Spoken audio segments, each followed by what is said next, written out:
Hi folks, Jake von Slatt here, and this is my next project. I found this stove at the town dump, God, 2 or 3 years ago now, and haven't really done anything with it because it's kind of too big and kind of ugly to put in the house. It's too big for the other application that I really want a wood stove for, and that's in my school bus RV conversion camper project. But I realized that this is about the size stove I want, the front of this, but this is way too long. So why don't I cut it down? So the plan is to cut the front of the stove off just past where there's a piece of the front casting. A fork extends towards the back, and the top is attached here. So I'm going to cut the front of the stove off just behind that, which is also just behind the front legs. So I'm going to make my cut right, let's make sure this is square, right about here. And then I'm going to make a second cut just in front of the outlet for the chimney. Right about here. So when I'm done, my stove is going to be about 8.5, 9, 10. It's going to be just about 11 inches deep, and what are we, 13 inches wide. And I think that's a much better size for the school bus RV. So I'm going to get to it now. So I was tempted to use the plasma cutter for this. I got a plasma cutter because I think it would be super easy to cut this. However, because this is cast iron and I really can't weld it, I want these two surfaces, when I cut this center part of the stove out, I want these two surfaces to be as flat as possible so that I can come up with some way to bolt the two halves together, and that will make a good seal. I might put a fiberglass gasket there, or if I can devise a clever enough way of putting together, that may not be necessary. So the plasma cutter leaves slag on the cut, and because I want to set these pieces of stove up on the milling machine and make the cut surfaces as flat and planar as possible, that slag will dull end mills almost instantly. So I'm going to do this the dirty, noisy way with the angle grinder and a cutoff disc.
it is, the Trolla Mini. Now, it appears that this border piece here, at least on the side, is a separate piece.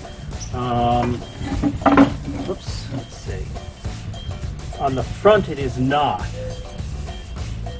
nor is it on the back. But what I'm thinking is, if I remove this band and shorten the stove a little bit, it might even be a better size, but I haven't made that decision yet. I'll wait until I get everything milled and see how it all fits together.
Okay, let's take a look at what we have here.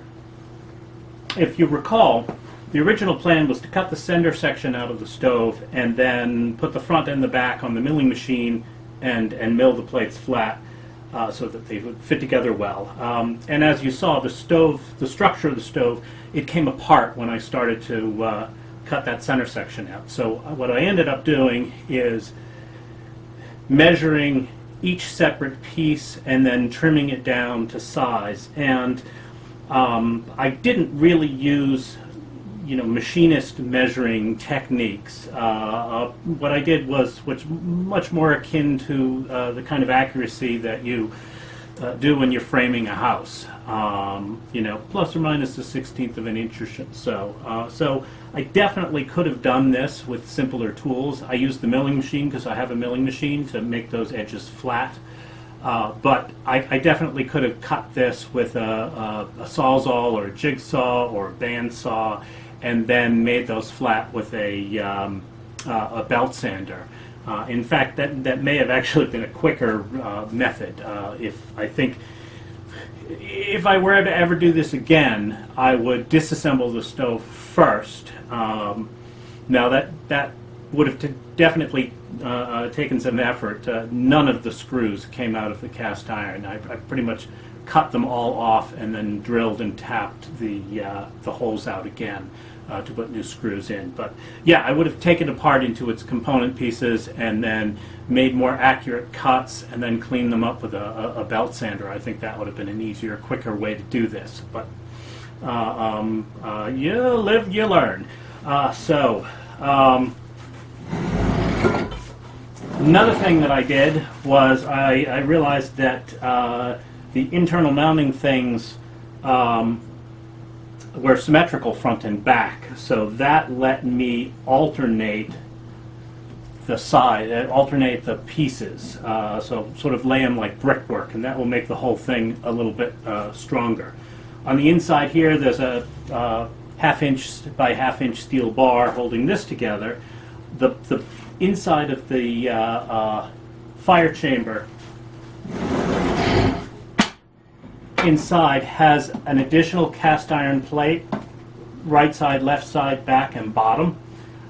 So these bolts go into that cast iron plate on the inside. So it's actually a double-walled combustion chamber inside. And that's how the original stove was. I believe that the bottom of the original stove was fire brick. I didn't have any fire brick. I didn't really know if I wanted to use up that much space, so I put a second cast iron plate, basically the center section of the stove. I cut it to fit and dropped it in here.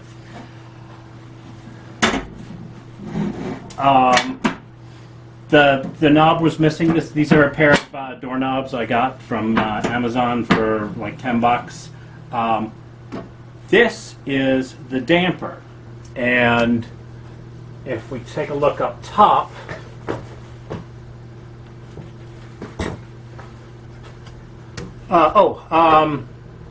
so because this is a much smaller stove, I'm going with some 4-inch stovepipe instead of 6-inch stovepipe. So this collar I got at, it was Cabela's of all places. It's for a tent stove. And I also got 8 feet of this fairly heavy gauge stove, 4-inch stovepipe. The collar was like $10 and the stovepipe was $30 for 8 feet. So I'll screw that collar down, I'll seal it with refractory cement. Now, you look up top here, the original stove had one baffle across the whole firebox. So the fire would, the flames would go from the firebox up the front of the stove and then across the top and then out the back of the stove. So I cut this baffle in half and I put one baffle in at this height that's up against the front of the stove, and you can probably see that baffle down there. And then I cut this other piece and rigged it to slide back and forth. So this is my damper. It opens to get the stove started. All the flue gases come right up the back straight from the firebox. And then once the stove is going, I close this down, and now the flue gases come from the firebox, past the first baffle, through here, and then back out the top. So I'm eager to see how that works. So next steps here are to disassemble the stove again and reassemble it with stove, what do you call it? Caulking, stove and gasket cement. So I'll seal all of the joints with the stove and gasket cement. I'll let that dry overnight, and then maybe tomorrow we can light a little fire in it.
Well, I'm pretty happy with the way this came out.